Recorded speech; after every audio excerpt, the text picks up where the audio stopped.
Good morning to everyone, and a warm welcome to the Scam Fighter Award pitches. Today we have 10 impactful and innovative anti-scam initiatives, and we're going to put them in the spotlight.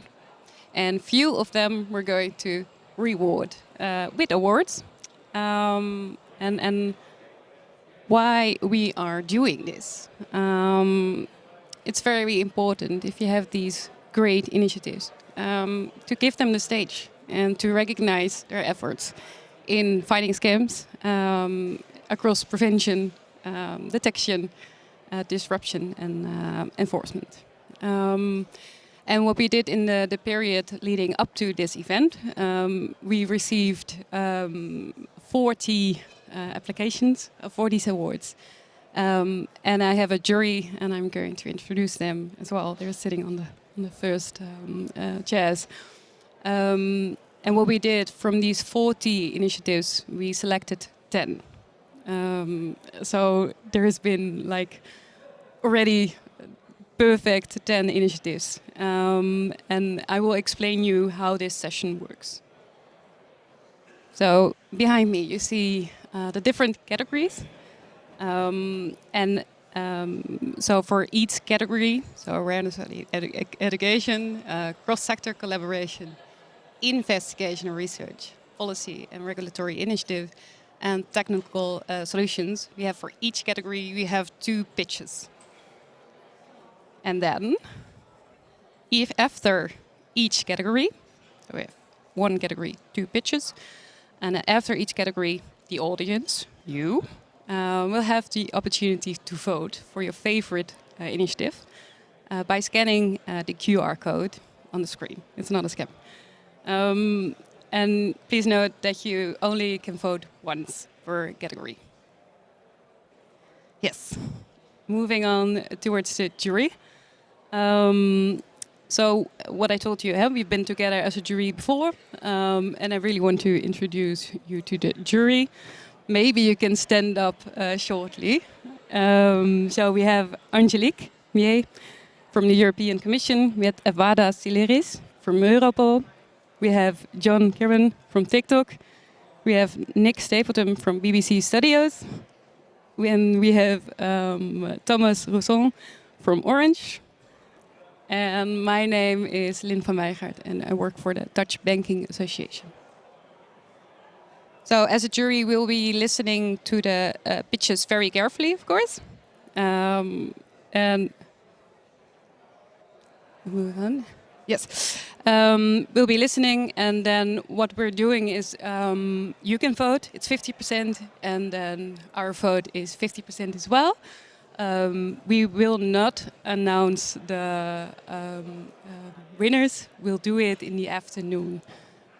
So we're going afterwards, you can vote, and we're going together, sit in a room and decide for the 50% who the winner is as well.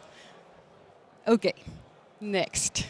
Let the pitches begin. I'm going to be very, very strict, I'm sorry. I have my instructions, because the pitches, which we're the nominees are going to do, maximum of 3 minutes. So you can end your last sentence, but then I really have to stop. And Angelique helps you, so she's there, and she will give the time and ring the bell when the time is over. So let's move on to the heart of the session, the pitches. For the first category, this awareness campaign or educational program, I would like to have on stage the Financial Conduct Authority.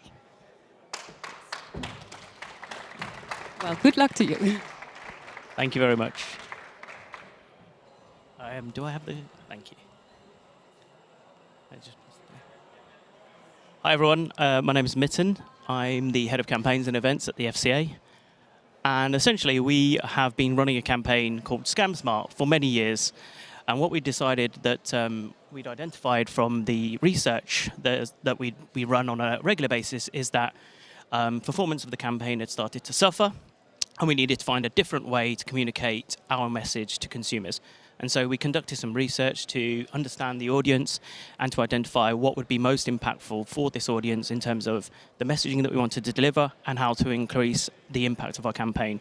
Essentially, what we're trying to do is to get people to think differently about scams. And I'm just going to click through because there's quite a lot of information here, and I'm mindful of the 3 minutes. So what I wanted to show you is this particular video and just allow it to play through for you. Hopefully you can hear the sound as well. Before all that, though, experts are warning of a rising threat of cryptocurrency fraud. $4.5 billion online scam. If it looks too good to be true, probably is.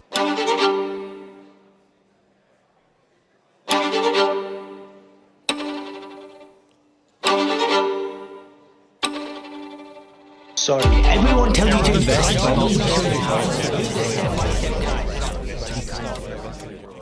Is he going to...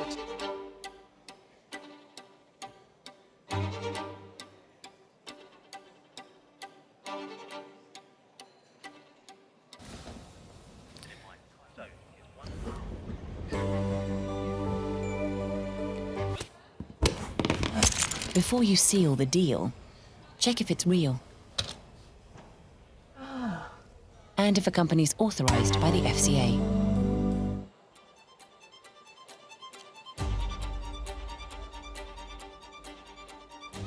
So here are 5 things I would do if I was starting from zero when it comes to money.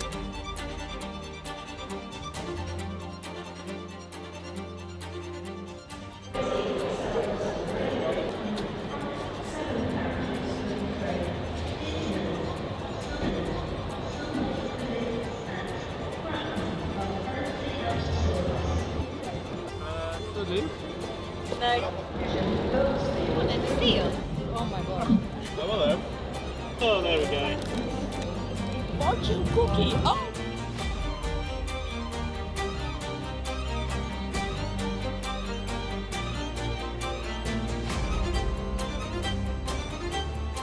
Yeah, you got me there.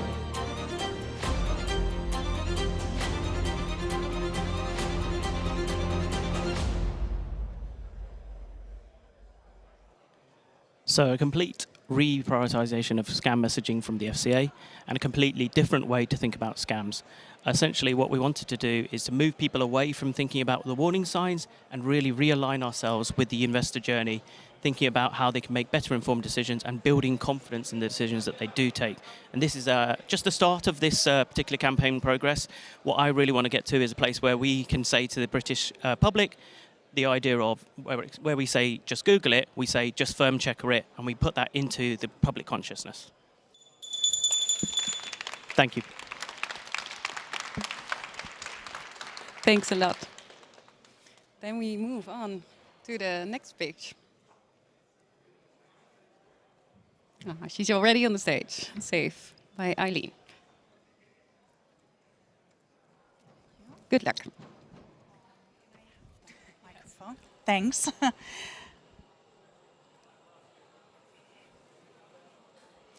How could you fall for that? You transfer the money yourself and it's your own fault. And why don't you sell your house? Then you will be rid of all your debts. These are the sentences that have always stayed with me when I reported my fraud. When 180,000 euros was stolen from me and I turned to the very institutions for help and support. And after hearing this, a lot of victims will end up in shame and silence. And do you understand and know that 2/3 of all victims of fraud will end up and deepens into PTSD? For many of that, it's not only the fraud itself, but it's the response failure of our institutions that even deeper the PTSD. And at this point, we even heard it yesterday, a lot of victims still feel unseen, unheard, and unsupported. And that's why I built scam awareness and fraud education. The first victim-centered, trauma-informed education program built for banks, law enforcement, and victim support.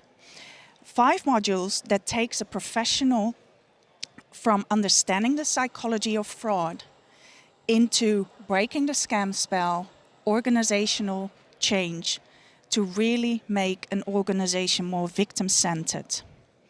And in Q4, it even goes further. The S.A.F.E Academy will launches. The same 5 modules plus brand new tracks, including leading experts on sextortion, scam compounds, and linguistic experts learning you how to truly speak to someone who is into PTSD.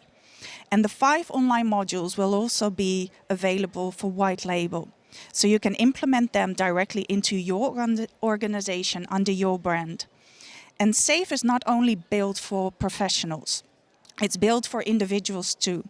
I even wrote a guide for family and friends of a loved one who is in the spell, so they know how to start the conversation and how to guide their loved ones out of it. Everything that S.A.F.E does is built around one single question: what does a victim need? And how to educate your customers to understand fraud, see the red flags, and to stop it before it even happens. So vote S.A.F.E so every organization can become safe and every victim will feel safe enough to report the crime.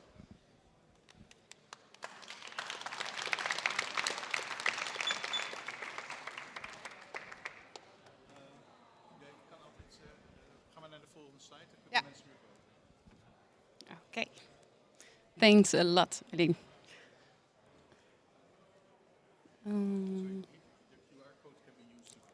Great. So this QR code can be used to vote. So if you scan it, you can vote.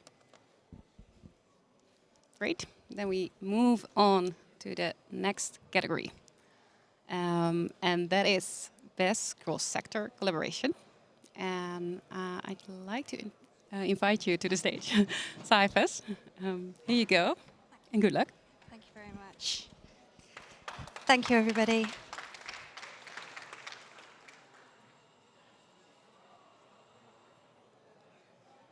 No? Brilliant. Thank you very much. So we've heard from some fabulous people this week, the last couple of days. Most impactful for me was Kirsty yesterday, because her story is not one of isolation.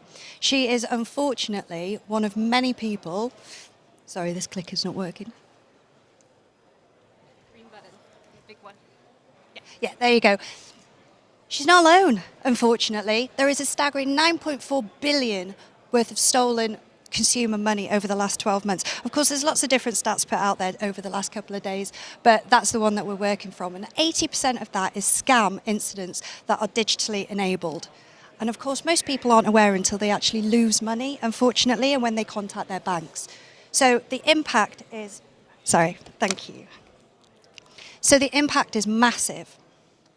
Now, I'm Sophie Lennox. I'm the Director of Products at Cifas, and we are the fraud prevention community in the UK. We facilitate our members to share fraud data and collaborate through the principle of reciprocity. So based on that, the scams problem is so huge that we felt as though we needed to do something. Now, when we talk about signals, we talk about them in terms of domains, IP addresses, URLs, telephone numbers, email addresses, bank accounts, sort codes, crypto wallets. So when I talk to you now about ScamLink, that is what I'm referring to.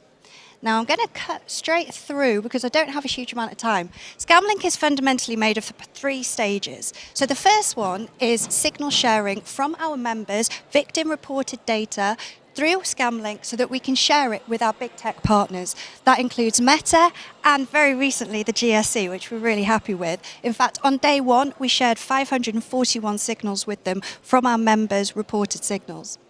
Now, stage 2 is actually getting data back from Meta and the GSC and our big tech partners back over to our members as well. We'll do that by embedding it within our national fraud database so that our members will be able to actually match against that data, which is incredibly powerful, both at point of application, through the customer journey, and during an investigation as well. Now, the third part is all about working with trusted partners as well, to be able to take mule accounts and feed those back to our members as well. Of course, trying to prevent harm. all of these signals will also then go straight into our products and services as well, allowing our members to use our beneficiary checks to check whether or not an account has been compromised, and also tap into all of the signals that our members have facilitated and shared across the different platforms as well. So the idea of ScamLink is all about making sure that we're getting the right data to the right places at the right time to actually disrupt the harm and prevent people from being victims at the start, further up the chain. Thank you very much.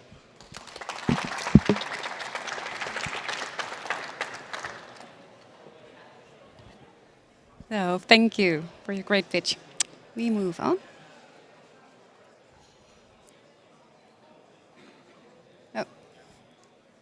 Stop Scams UK. Yes, and there you are already. Come to the stage.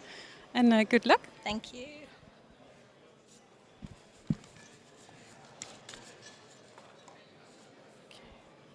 Hi.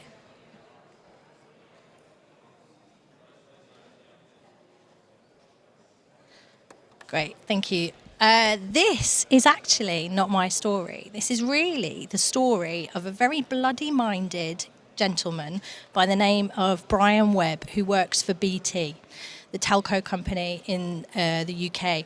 And he recognised that he could do a little bit more than solve the problem in his sector. And he recognised that there was a bigger picture and that his customers were also the same customers using social media and using different banking sites and retailers. And he recognised that by collaborating with those sectors, he was going to have a wider impact. So let me explain the problem. The problem was pay-as-you-go SIM cards, but also known as prepaid cards. What was happening is they were being shipped out of the UK at an industrial scale. In fact, the Royal Thai Police were the first to identify this and shared this information with the National Crime Agency, who went to go and speak to the telcos. Brilliant. Telcos said, don't worry about this, we can fix this problem, we can identify these cards, how they're being used, and we can stop it, we can block it. And that's what they did. Fantastic. They did more than that. They did more than block it. They actually changed their policy and have added a financial friction onto those cards, which means that it's now very expensive for fraudsters to use those SIM cards to launch attacks. But Brian recognised that wasn't the only problem. Those numbers had been used for millions of fake accounts. And those fake accounts were live, pretending to be your neighbour, pretending to be your new lover, pretending to be that brilliant new job and pretending to be your bank. And so what he did was he made sure that he could get that data out into the ecosystem, and that is the Blocked SIMs program. So through the Stop Scams Collaborations, which is a non-profit organisation set up to bring the three sectors together, and through a lot of blood, sweat and tears for data sharing agreements, it has allowed us to take those one-time passcodes through the telcos, through to Stop Scams, and then into those financial services. And most importantly here is, what is the impact? So the impact is, there is BT's data where you can see all the fraud, all that fraud happening, and then they've added this financial friction, and boom, the problem has almost disappeared. It's never going to disappear completely, but it's almost disappeared. But more importantly, we now have organisations able to take that data on an operational basis and act on it. So those are the social media companies, those are the romance companies, those are the banks, and we're finding more and more impact from it. So when the social media companies find a hit, they feed that data back in, the new email addresses, the new telephone numbers, and that feeds the ecosystem. So thanks very much. I've got my time. Stop Scams. Thank you. Thanks very much for your speech. Let me move on to the next category. On top of my mind, the category Best Investigation or Research. And the nominees are Visa and, oh, there he is, Visa and Bitdefender. I knew it on top of my mind. And I can introduce on the stage Visa for the first pitch. Welcome and good luck. Thank you very much. This button, the big green one. Cool. So I'm not actually pitching for Visa here. I'm pitching for Adam Becker, a member of our scam disruption team. Many of you will know the scam that I'm going to talk about, but most of you won't know the role that Adam has played at Visa to help us fight back and protect all of us going forward. The scam preyed on lonely people and exploited domestic violence safety concerns with fake verification trick that harvested thousands of card numbers and enrolled them in recurring billing. In 2020, it used things like fake OnlyFans pages with stolen photos from real social media accounts. Then when we started to tackle the scam a little bit later, the MO had moved on to fake identity verification websites claiming to run criminal record background checks. But it was the same infrastructure, and the same merchant accounts had been in the ecosystem for years, harvesting cards with fake OnlyFans pages and similar social engineering schemes. This scam took in over $600 million on the Visa rails alone over the 3 or so years of data that we were working with. So it's likely people behind this took much more than that over the years that they were scamming their victims. The scam. The victim chats with a potential date on a dating or social media platform. The scammer, who the victim is speaking to, claims to be a survivor of domestic abuse and sends the victim a link to global anti-sexual violence protection or something similar to that.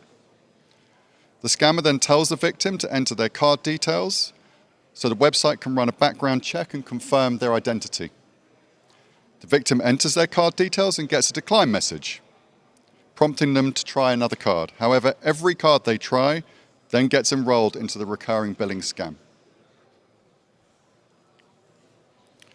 This investigation formed the blueprint for Visa scam disruption.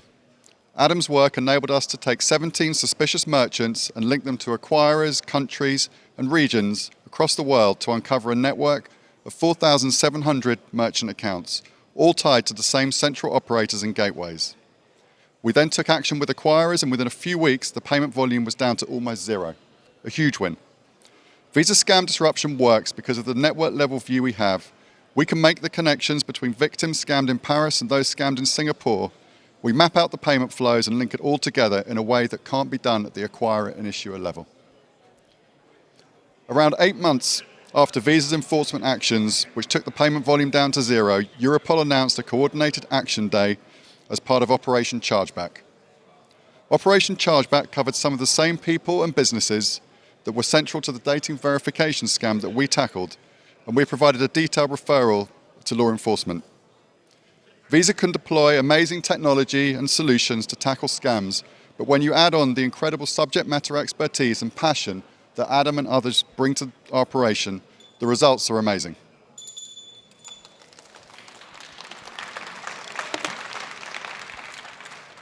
Thanks a lot, and great timing again. I think all nominees are great within time. So, yes, I'll invite you to the stage. Thank you, Bitty Vendor. You'll get 3 minutes, and I'll give you this microphone. And it's the green button. Good luck. Thank you. Thank you.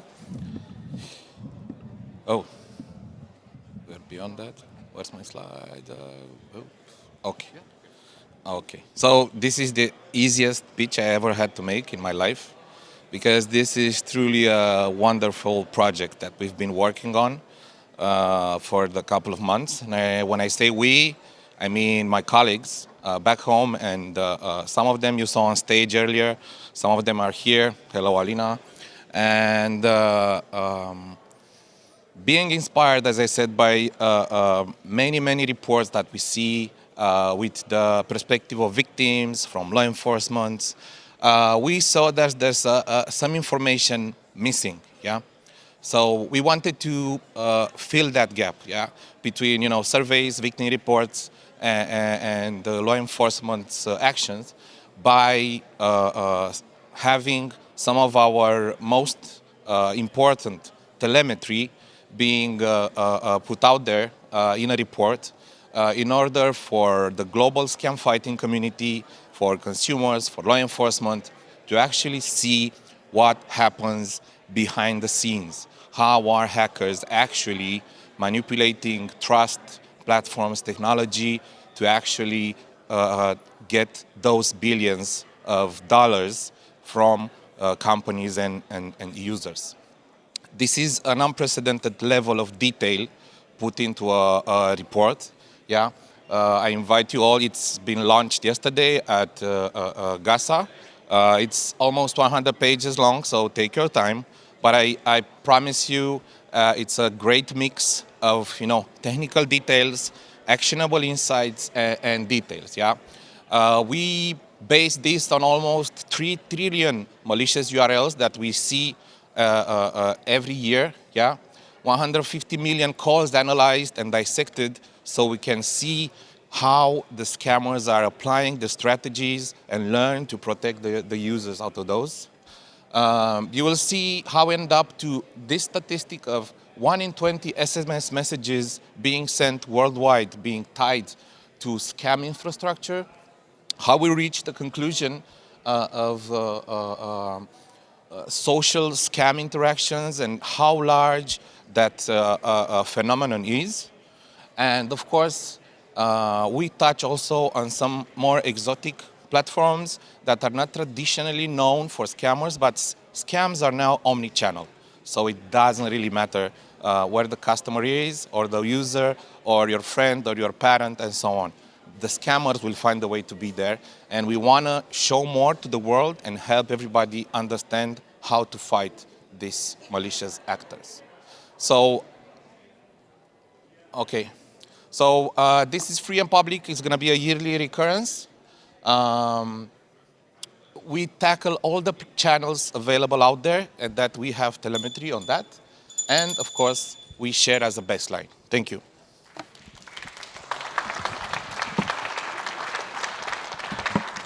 Thanks for your pitch.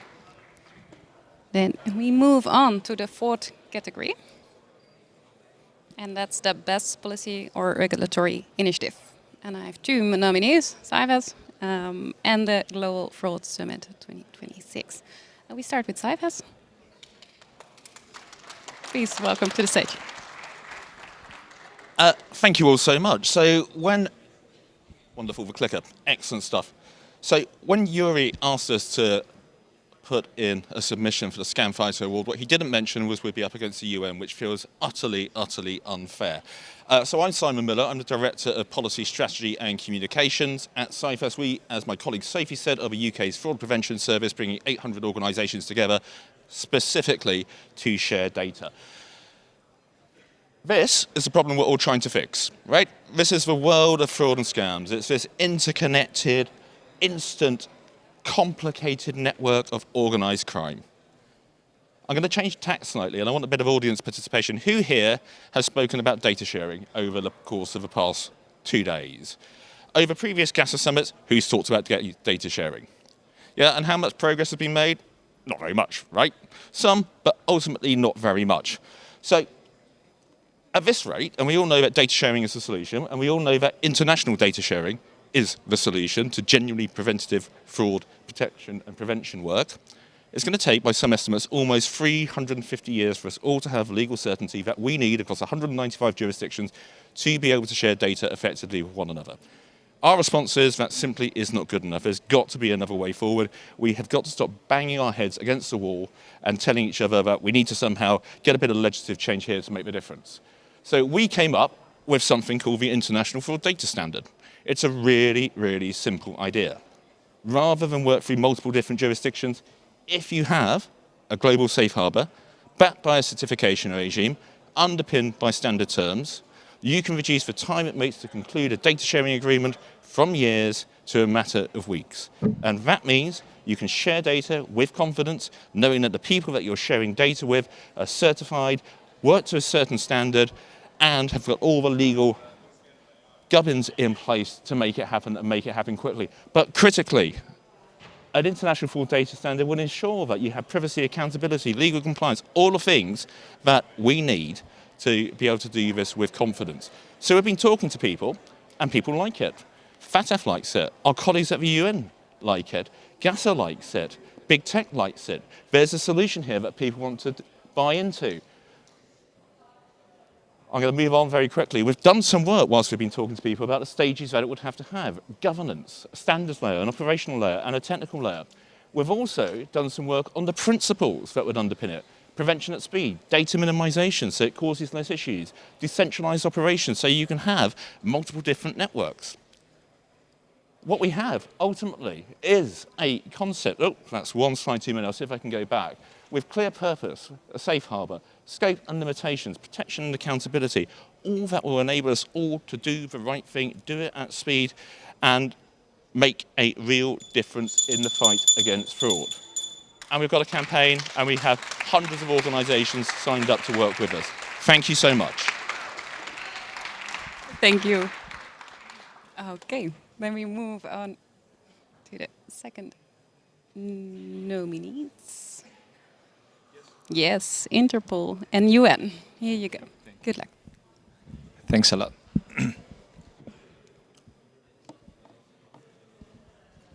Well, we are immensely grateful to be nominated, and we believe that the Global Fraud Summit is an exceptional event to bring government, law enforcement agencies, and industry together to fight scam collectively. Unlike traditional crime, scam and fraud are inherently borderless and transnational. A typical case involves victims in country A and perpetrators in country B making the calls, and the money being sent to country C for illicit funds for money laundering. The operational environment is highly complex, and that's the reason why we need to have a robust international collaboration. And I need to highlight that scam is no longer a crime problem, but a social one, and one of the major threats to the community worldwide. And the Global Fraud Summit, co-organized by UNODC and Interpol, with the support from the UK Home Office, comes at the right time. Together, leaders all over the world to share the same political will to combat scam and fraud through strengthened global action. And the outcome for this high-level event is absolutely remarkable, to help us to align priority with the leaders all over the world and to make pledges to make concrete actions. And also lay solid ground for public-private partnership. But don't just listen to me. The event is backed up by really impressive statistics. And I shall pass the floor to my colleague in UNODC, Giovanni. Thank you. Well, we're not pitching here today for the United Nations, for other international organizations. We're pitching for a global movement that is reaching the right political maturity. What we could put together, thanks to you, is an event of 1,500 participants in presence, 124 governments, one-third of which represented by ministers, vice ministers, or chiefs of police, 140 companies, half of them represented by vice presidents or C-suite levels, 24 intergovernmental organizations, the European Union, S.A.F.E, also them at the highest possible level, 11 plenary sessions, 14 high-level ministerial events, 51 side events, 20 exhibitions, 6 publications launched, and 2 concrete roadmaps to move things forward for governments and the private sector. All these in 2 days.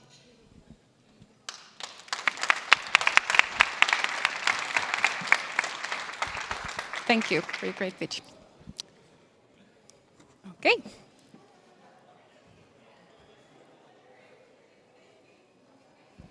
Yes, then we move on to the fifth and final category, the best technological solution.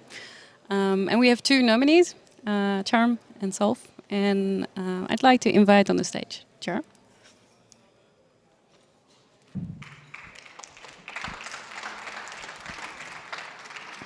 Thank you.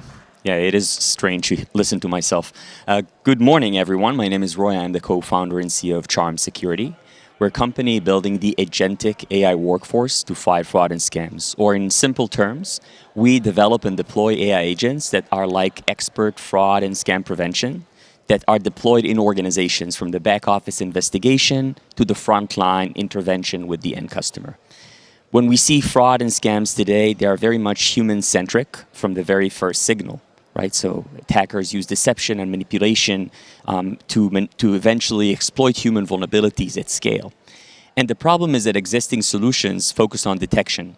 And detection is really important. Behavioral biometrics, device intelligence, transaction monitoring, all critical.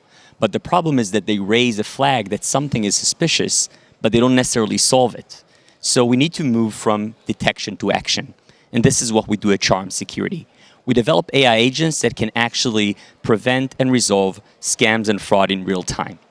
The way it works is that we design these agents with a dual brain. When I say dual brain, it means that they have the skill set of a fraud investigator or a security investigator and the mindset of a behavioral scientist or a psychologist. This is based on a deep model we developed called HVE, Human Vulnerabilities and Exploits.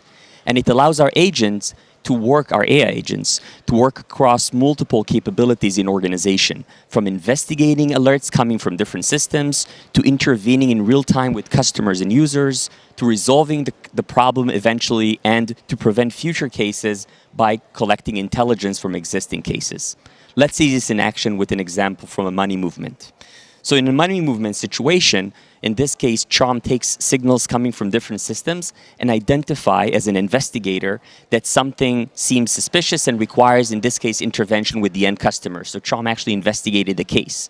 Then Charm can actually join the conversation with the customer. What you see here is the Charm AI agent is joining a conversation of a bank with the customer, analyzing in real time, identify the human vulnerabilities, and guide the team in how to resolve the situation and break the scam spell. With time, organization can allow Charm to directly interact with their customers. So we see a future where hundreds of thousands of Charm AI agents are investigating, intervening, and resolving cases in real time. And we see clear ROI across prevention, from preventing losses to reducing operational burden and eventually improving also customer satisfaction. So do this also with delight or with charm and limited friction. Measurable ROI across the loss reduction and less manual triage.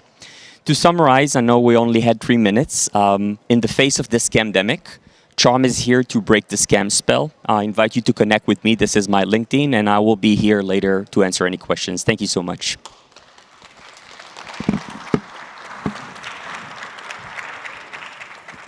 Great. Thanks a lot. Hey, you're already here. Then we quickly move on. Let's see if I can find your presentation. Yes, it is. So, the floor is to you. Thank you.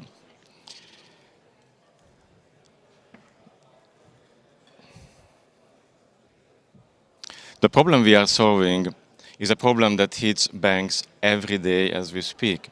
Imagine a fraudster hits a bank on Monday, then moves on to the next bank on Tuesday, and then does a suspicious transaction at Bank C on Wednesday. And it goes on and on.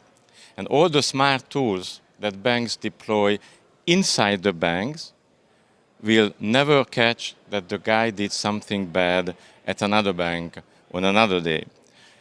So all those reports that they file, all the internal efforts to make their internal tools smarter will miss the point of missing collective intelligence. So what we do at S.A.F.E Bridge, we implement the agenda of also this conference, because we talked about data sharing all the time. So from alert to match and action, we enable banks to investigate jointly suspicious activities and also leverage the collective information about suspicious entities, real time, in a GDPR-conform way, working at operational level, at personal identifiable information level, so no abstract signals, but real operational information that helps to clarify all these cases. And this is replacing the today's practice of emailing, calling, WhatsApping, because banks already exchange information. They must. You cannot survive without that. So we create a compliant way to do it. And it is already live. This is not a slideshow. This is not a promise or a technology coming from advanced studies at universities. This is live since 5 years in 2 EU countries.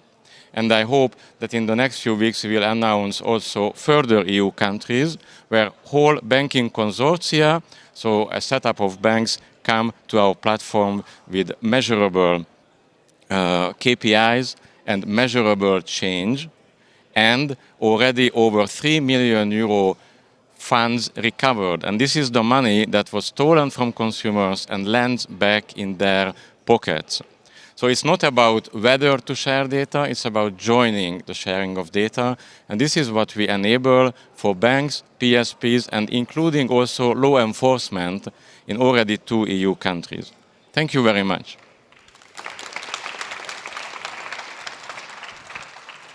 Thanks a lot for your pitch. And with that, this was the final pitch of the 5 categories. Well, thanks a lot.